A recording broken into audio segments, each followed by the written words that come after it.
Welcome back. I hope you are ready to talk about some books. Today I wanted to talk about 7 of my favorite queer reads, and they all fall into different categories, so I think that there's something for everyone. The first one I wanted to talk about is from an author that is one of my absolute favorites. His name is Statovci, I think. I think that that's right. And one of my favorite books of his is Bolla. I loved this book. It is heart-wrenchingly beautiful. His prose is next level iconic. Soon after the title starts, believe war breaks out, and these two men are supposed to hate each other. And on top of that, just like the rampant homophobia in general during that time and in that space. And this book takes us through their journey as they like live apart and have these two separate lives. And one of them goes on to like foster a family with a female partner. And it's wild and it's so beautiful and it's so heartbreaking. The title Bolla comes from this mystical tale of this serpent. And I believe they open their eyes only one night a year, and at that point in time they like eat everyone in sight, all humans in sight, or something like that. And I think at one point in time in the story they talk about the snake befriending a blind girl, and there's something about that story that is like symbolic of the relationship between these two men. And he just handles it with such beauty and such care. And he recently wrote a title, and I'm like desperately waiting for it to be translated into English because I just cannot wait to get my hands on it. He has several other titles that I think are all beautiful in their own right, but this is one of my absolute favorites from him, and I think it is for sure worth your time. Another one of my absolute favorite queer titles is Giovanni's Room by James Baldwin. I I'm not going to get emotional. I try to read this book every June. It rips my heart out every single time. It is about this boy who is living in Paris and just the complexities of self-love and this world, and the fact that like we are all born with one of these primary human struggles being overcoming unworthiness, right? And then pair that with the unworthiness that we're being told to feel as queer men.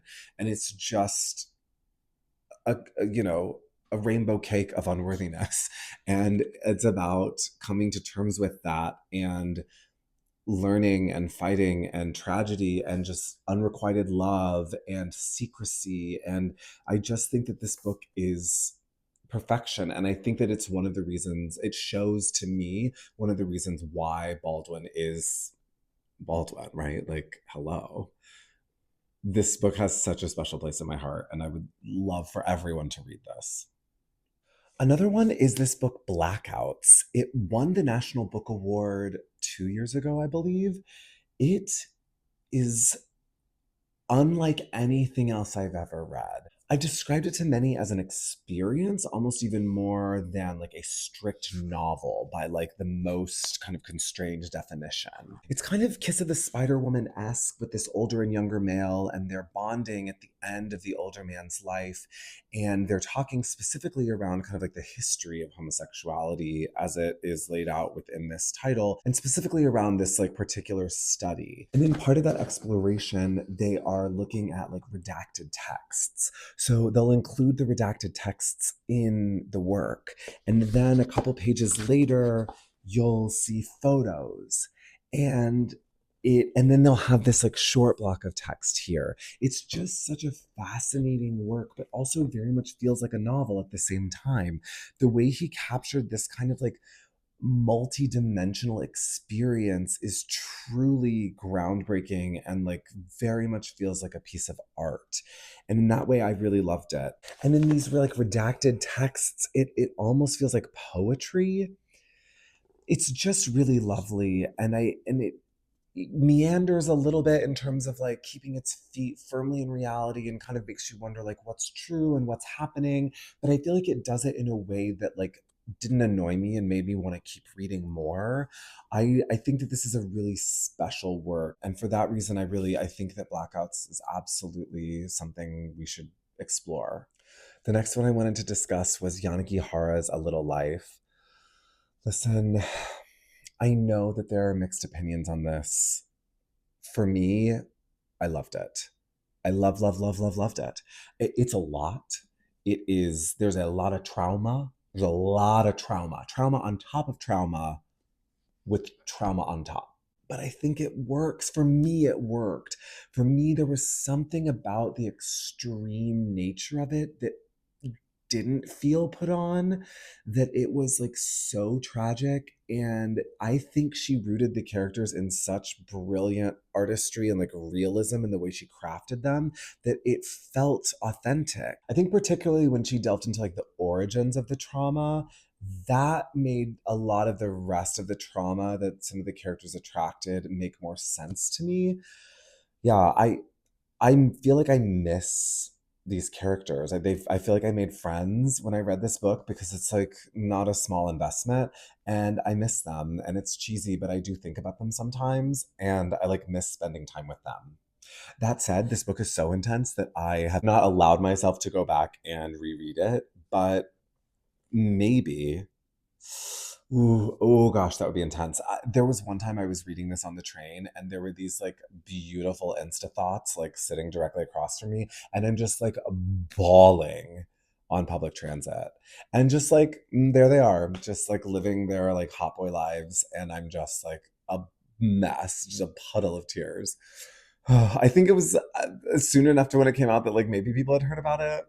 I don't know. Do Insta Thoughts read? Who could say? I don't know. Another title that I absolutely love is called The Prophets. It is this like forbidden love story of these two enslaved men, and I just think it is so gorgeous. I think that the way that it is handled is epic. I do remember feeling like some of the foreshadowing was a little heavy-handed. So in that way, like I kind of rolled my eyes, but like other than that, I think it was just handled so beautifully. It's such a unique story that I feel like we don't get all of the time. Just this the a gay romance of two enslaved men. It's just handled with such beauty and such grace, and I think it is so special. It's fascinating too. I was in a book club and my cousin brought up a really interesting POV that she thought that this was potentially like a retelling of the Bible.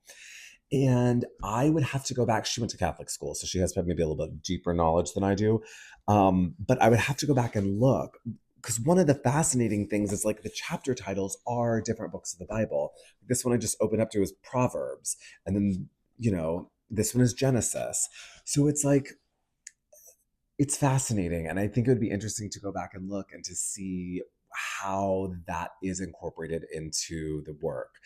Also think that the ending is so wild and crazy, and I think it's something that again you're going to want to talk to somebody about. I think we had such vibrant dynamic conversations about this in book club, and I think it is absolutely worth it. And for something completely different, the book I Am Not Myself These Days, I think this book was so fun. It was such a great read. I remember, I think I read this for the first time during the pandemic, and I stayed up almost all night.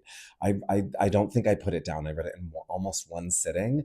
It was so engaging to me. It's like set in New York, I think in the 90s, and it is about this like drag queen, and there are drugs and sex, and like they're at the crazy like New York club scene at like its height, and it was just so wild. And there's tragedy, but there's also beautiful moments, and it just feels like he really successfully took the energy and the pulse and like the beat of New York City and then put that into this memoir. I think is technically what it identifies itself as.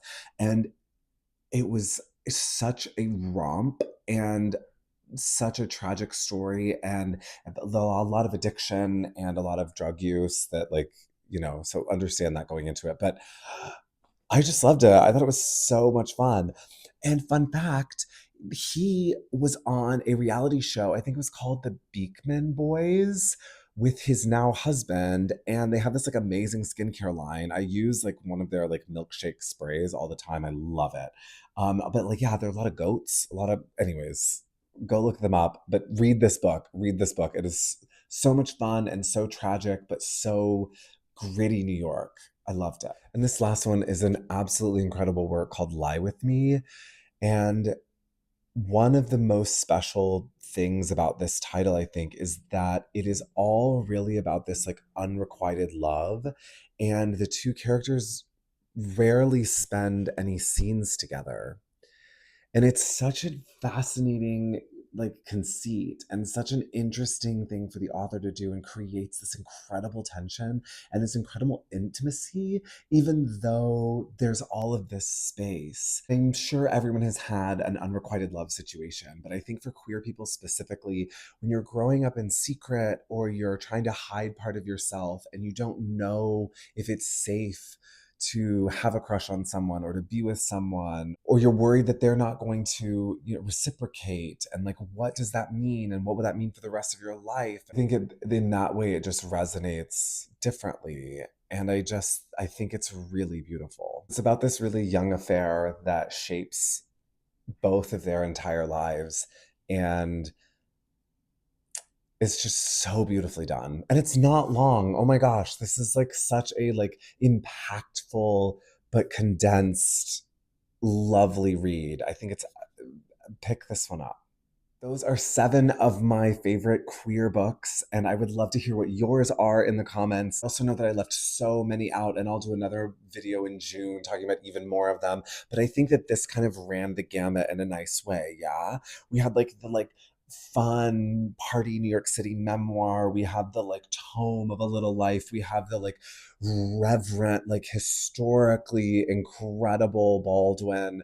We have the like the piece of art that's like the new one from Blackouts, Justin Torres. Yeah, and then the translated literature with Bolla. I think that this ran the gamut in a nice way that gives kind of like a nice breadth of content. But yeah, let me know which ones are your favorite queer ones, and I can't wait to talk more books next week.